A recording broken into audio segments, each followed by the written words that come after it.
Good morning, everybody. I'm Heather Leslie. I live in Australia, so you now have to switch to an Australian accent, and I hope that that's okay.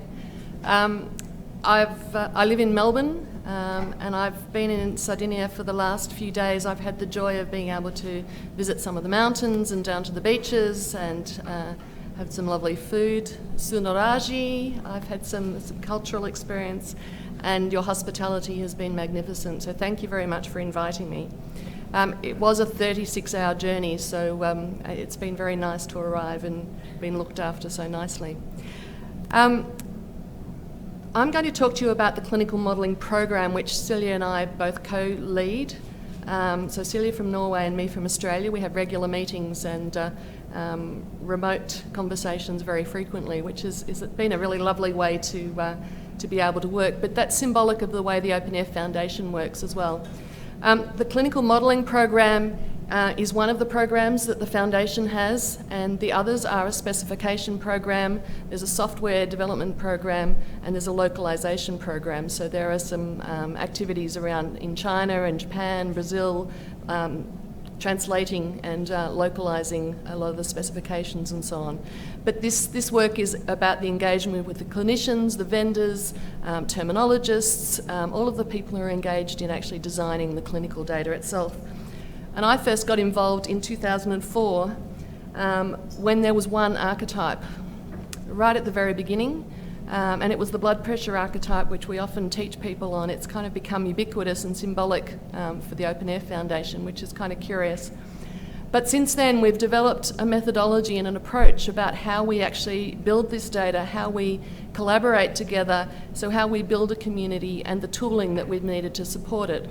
So there are clinical modelling tools, but one of the critical things that we've had that's really changed how we've done this is a tool that's become a library of our archetypes primarily, but also some templates. It's a collaboration portal, so it's allowed people to get online and to actually contribute and help us define and iterate and refine these models. And it's a mechanism for us to apply governance, because the archetypes need really tight governance. CKM is what you'll hear people talk about. It stands for Clinical Knowledge Manager, and it's a tool that I was involved in building from about 2008 until recently. Celia and I are managing the international one, so everything I'm talking about today is primarily around the international one. Celia leads the Norwegian one as well, but there are a number of other ones around. Ian's involved very heavily in the Aperta CKM, so that is a UK grassroots organisation that's building it. We've had a Slovenian one. There's the best kept secret is in Alberta province in Canada. There is a CKM there where they're building some standardisation around clinical order sets, and just most recently HiMed in Germany, who we'll hear about I think more today. So this is what the front page will look like if you go to CKM. Is there anyone who hasn't seen CKM? Has everyone seen it, know about it a little bit? Okay, so I'm going to show some screenshots. The URL is just down in the bottom there if you haven't. You can see that there are things down here down the side. These are the archetypes. So each of these down the side is a name of a single archetype. So an archetype is a computable specification for a single clinical concept. So you can see we've got gender, family history, contraindication, adverse reaction risk. These are individual archetypes, and if we clicked on that, we'd be able to get into more detail, and that's what we're going to show you. But you can see, as of yesterday, there were 2,226 people who'd registered in that top right-hand corner from 94 countries. So we've got collaboration and people who are interested and registered that we know of to that extent, and it's all by word of mouth. The people who actually come and don't register and who are just lurking or watching, we have no idea of the size of that community as well. But this is the size of the community that Celia and I can tap into to be able to ask questions around models and get people engaged. This also gives an idea of the kind of makeup of people. We get people to say what profession they're from, what their interests are, and so on. So you can see a wide range of clinicians on the left-hand side, professions on the right-hand side, And down in the bottom, you can see that there are, from those 94 countries, it might be just one person from some countries, but Brazil's got 260 something, I think. So they're the largest group that have been involved. So Brazil is very much open air focused. In fact, from legislation in 2011, it's enshrined in legislation that open air will be the content for their electronic health records. This is what it looks like if you're actually looking at a model. This is the tobacco smoking summary, so you can see up the top in the middle, tobacco smoking summary, and these are some of the data elements, some of the descriptions, some of the values that we've got in there that are relevant. And this particular archetype, I have probably worked on personally for about 8 or 9 years. I would get to a certain point and I'd go, yes, I think I've actually worked out the pattern for how to represent tobacco smoking, and I'd go to show it to a couple of people and they go, nah, there's this problem, there's this problem. And so I'd let it sit for a while, and then I'd go back and I'd try again. I'd connect with another archetype that we'd created a little pattern, and I'd go back and I'd try again, and I'd go, yes, I think I've got it, and then it's like, nah. And so it's taken about 8 or 9 years, not sequentially and every day, obviously, but to gradually work out patterns and the best way to design this.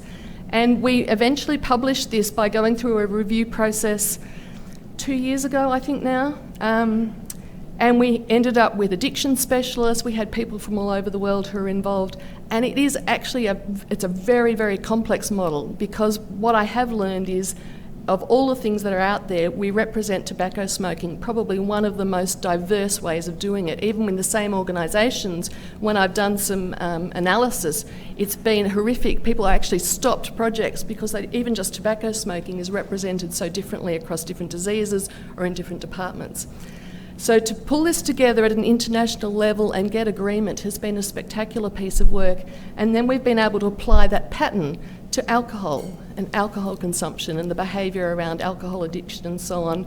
And then we're going to apply that to other drugs of addiction and so on. So it's kind of a learning process as we do it, but this is a great example. We've seen a number of mind maps, and so this is in fact one of the ways that we try to de-technify the models. So again, this is our tobacco smoking summary, but these are the data elements represented as a mind map, so that we can take it to a clinician who doesn't want to see anything technical. They don't want to see occurrences and definitions and things. We've had people who just looked at a mind map and said, you're missing this, you're missing that. And they're absolutely right, because they know their domain, but you don't want to mask the content with all of the technical stuff too. So it's how do you engage with the right people in the right way. So mind maps are a very important part, and you've seen that in Ian's presentations, you've seen it in Celia's presentation, because we use that a lot to help define the data first of all, but also to communicate it with others. But this is in fact the source of truth that sits behind it. The mind map and that first screen that we saw, they're just renderings of archetype definition language, which is an ISO standard, ISO 13606. So this is the source of truth that the techies will take and do with, but we want to actually hide this from the clinicians and most of the people who are defining the models at any cost. They don't want to see this at all. But that's actually what's sitting underneath it, a computable specification. This is just giving an idea too that we have a provenance for each of these models. So if we scrolled across right to the far right, beyond the screen, we would see the first time this archetype had been uploaded into the Clinical Knowledge Manager. And you can see up the top, these are the trunks. This is the public versions that's been made available. In the left-hand side here on the 25th of April, I made a few tweaks to that archetype. You can see what I did, and you can see underneath that there are branches and so on where people can actually contribute, but the editors and Celia and I are the ones who decide when it's fit to go up into the public state again. So this is the way we sort of manage some of the versioning and managing the provenance of these archetypes. And what we're going to talk about a little bit is the reviews. So you can see we've got 2 data elements. In fact, we've got the concept description for tobacco here, and right down the bottom we've got keywords. But on that far right-hand side, you can see there's another Heather who is also from Australia. We've got Koray Atalag, who is a Turkish gastroenterologist who lives in New Zealand, and Rickard Lofstrom is a GP who's in Sweden. And both of them, or 3 of them, have made comments about the concept description and how we've described it. And then underneath it, the editors have actually filled out that little bit of the form to say, this is what we're going to do about your comments. So it's an open and transparent communication between the people who are giving feedback on a review, we like this, we don't like this, what about something else? And the editors come back and say, yes, thank you, or no, we're not going to do it for this reason. But we always respond back to everybody who contributes some kind of comment. Sometimes it might be you've missed a full stop, and we say thank you very much, because otherwise we would have had bad grammar, etc. So it can be something very technical, it can be something very clinical, or it can be just something very, very pragmatic to make sure that we get the quality of these models right. And it's our community who helps us to do that, so that we iterate through these reviews until we get to the point where people agree on them. So we're talking about crowdsourcing atomic clinical data standards. We're talking about getting the little data right. Everyone's out there talking about big data, all that kind of stuff. We're talking about that foundation of little data, because if we get the little data right, then we can start to do other sexy things. We can send messages easily, we can build documents, we can build forms, we can do queries, we can do artificial intelligence, we can do precision medicine, if we know exactly what the data is and if it's been clinically approved and verified. This is where a little bit of magic starts to happen that's been missing in what we've been doing previously. So Ian talked about it, the ideal being a maximum data set for the universal use case. So we're talking to people with the broadest possible geographic range, a broad professional input, and lots of specialist expertise. So blood pressure has a whole range of clinicians, a whole range of countries represented, a whole range of like nurses, doctors, pharmacists, whoever it needs to be. It's not just one little group. As broad as we can be means the models are going to be broadly reusable.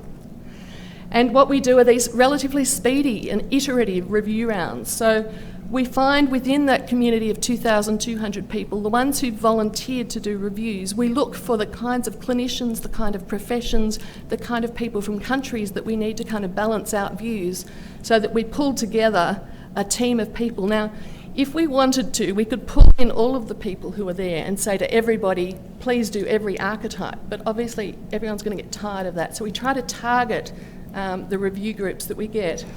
And I think if we can target 20 people who've got the right specialisation expertise, the right professional variation, the right kind of geographical input, we can actually, with only 20 people, get to the point where we'd have a model that would be 80, 85, maybe 90% right. If we had 1,000 people, it would take 6 months or 2 years to actually go through this iterative process, and we probably would only get another 2 or 3% better improvement in the quality archetype. It's a matter of how we try to target that. So that's the pragmatic way that we try to do the reviewing as well. By default, we do 2-week review rounds. It's 2 weeks duration. We can make it shorter if you've got a paid group of people for a particular purpose. We can get them to target it very quickly and get quick turnaround, or we can make it 3 or 6 months if we want to, and we've done that where we've done some collaboration with the fire groups. But usually it's 2 weeks duration, and in fact what we found is that there is an average of 2.27 review rounds per archetype.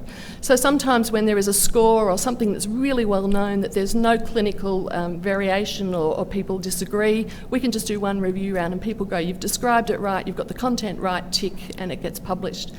Others, we've had up to 8 review rounds.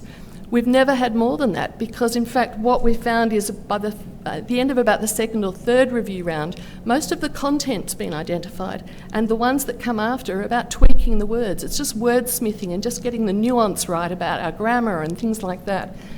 So in fact 2.27 was quite surprising when I found it, but it's certainly less than 4 for even the most complex ones sometimes. It depends on the complexity of the concept. It depends on how well the archetype's actually been designed and how much work we've put into it.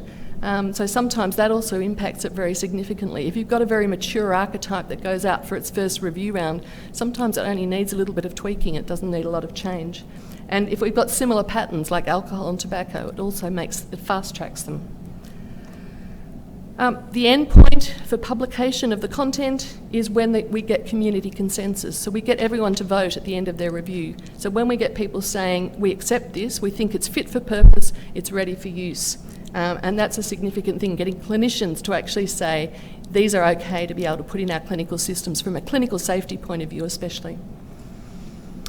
So for something like blood pressure, we certainly a few years ago when we put this out for the first review, we thought we had a good model, but we hadn't talked to cardiologists and we hadn't talked to researchers, and so we had people who were volunteering other things. So the archetype evolved on the basis of the contributions from the people doing the reviews.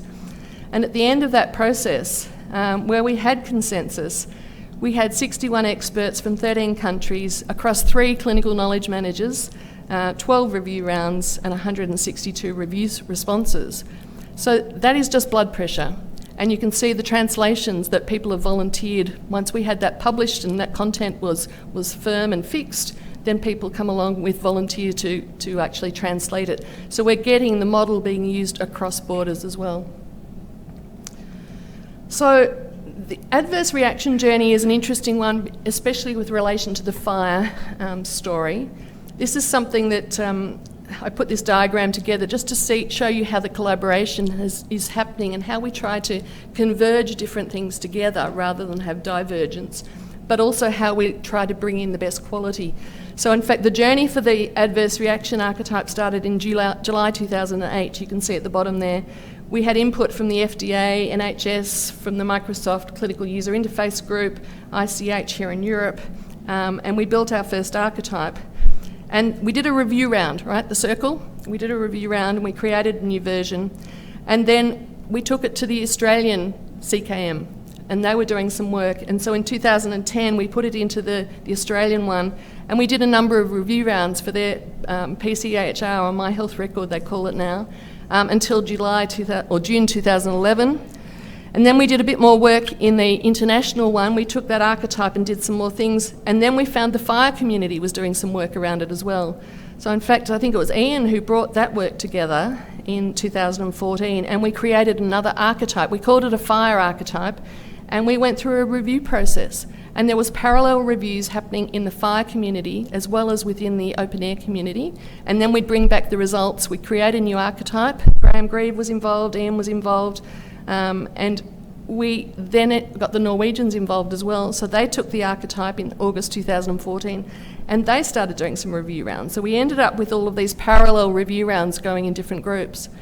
And then we eventually brought this together, and in November 2015 we published the openEHR archetype.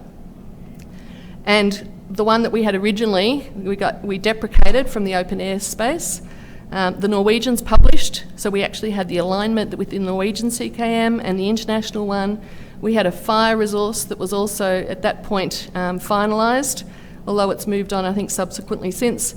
And the Australian one got a bit lost in the end there. We don't have a CKM there anymore. But you can see we deliberately went about trying to bring everybody together, and at one point there, a couple of years ago, the openEHR archetype and the fire resource for allergy and intolerance was actually in alignment. All the clinical content was agreed across all the clinicians there. I think it has diverged a little bit subsequently, but that work is something I would love to see that would be building on further. And so on the basis of that, we used 3 CKMs. We used the Australian one, we used the international one, and we used the Norwegian one. And we were able to get out of the CKM how many review rounds there were, how many people reviewed things, how many reviews were actually completed, the kinds of clinicians and people who were involved, to make sure they weren't just academics or they weren't administrators, they were actually a clinical kind of community that were actually giving good feedback. And that's the summary. So from CKM for the adverse reaction archetype, in fact, 13 review rounds, 221 reviews, 92 individuals across 16 countries. And in fact, USA is not doing a lot of openEHR at all. In fact, are they doing any at all? I'm not sure. But they were one of the largest groups who contributed, funnily enough. And then there were the fire community, and we have no idea of how many people from fire who are actually involved. But it gives you a sense, I mean, that's a special journey, but I would love to see that happening more, because I think this is where we're going to make big difference as far as the clinical content. I've run some statistics recently because just to kind of get a sense of what we've achieved over that, well, it was 2008 when the CKM started, and we've got 553 archetypes, 94 have been published, which doesn't sound a lot, and I'm going to talk to that in a minute. The rest are in review or in draft. We haven't got any published templates, but that's not surprising, but we do have a number up there that are really just examples of how you might represent clinical data. We've got 25 languages represented in CKM at the moment, ranging from just one archetype through to 130, which are the Norwegian translations.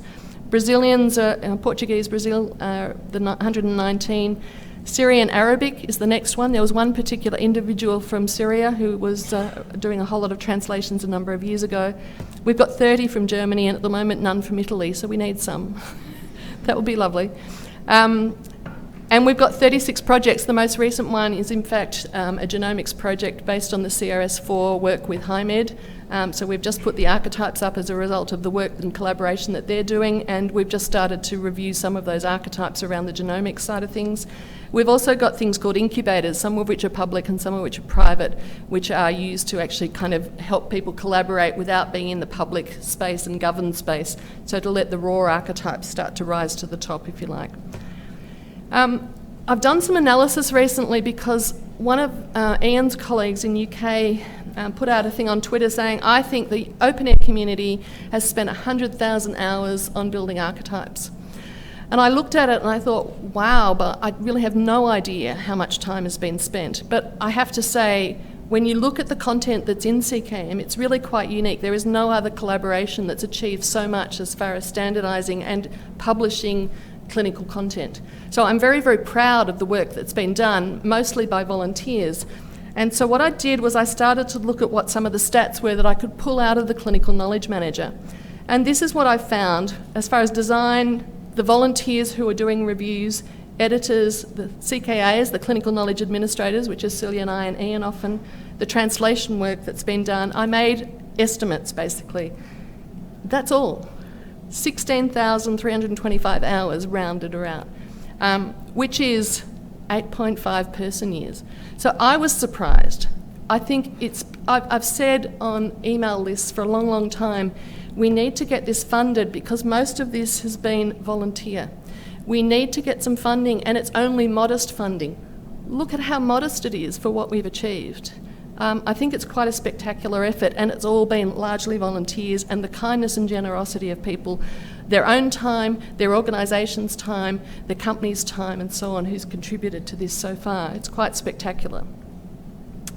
And why we've achieved so much, it's got so much breadth, is because we've focused on these core and common models. So we deliberately and strategically decided to identify the things that were commonly used across all sorts of use cases. So if you're thinking in terms of clinical medicine, it doesn't matter what domain it is, all of these things are relevant. So when an orthopaedic surgeon comes to me and says, you've got no orthopaedic archetypes, I go, well, no, but I've got all of these things that are actually about 80% of what an orthopaedic record needs before we even start.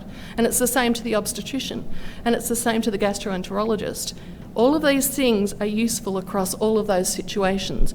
And then over time, we gradually build in the archetypes that are specialised ones for obstetrics, for gastro, for orthopaedics, and so on. And that's been the strategy. And we've had people who've just been tweeting again just in the last couple of days. They've built a new template, and every time they go to build a new template, 70 to 80% of the archetypes are already there, and they have to build a few more that are added on the end. And then they get added to this core, and then they're in the pool for the next time. So the sphere of influence, I think, is hard to estimate. Right from the beginning, back in 2010, we saw papers that were being delivered by people. The papers were on HL7, but they talked about the content from the archetypes. We've seen the journey of the adverse reaction archetype as far as collaborating with fire, and we would love to see that would continue. We've had projects that I'm working on at the moment who say we don't want to do openEHR, we're doing SNOMED, we're doing fire, but they don't know how to do the information models. So I'm bringing in the data elements that have been agreed from the openEHR archetypes, and the clinicians are going, yep, this is good. There's no arguments because we actually have well-defined and well-constrained clinical content that's supporting it. So we can actually use it to influence other outputs. And then this is a clinician who's involved, and this is from him from a couple of years ago on Twitter. And this is the kind of thing that the clinicians are finding this is fun. They're enjoying it, they're wanting to get engaged, and they're wanting to get involved. Thank you.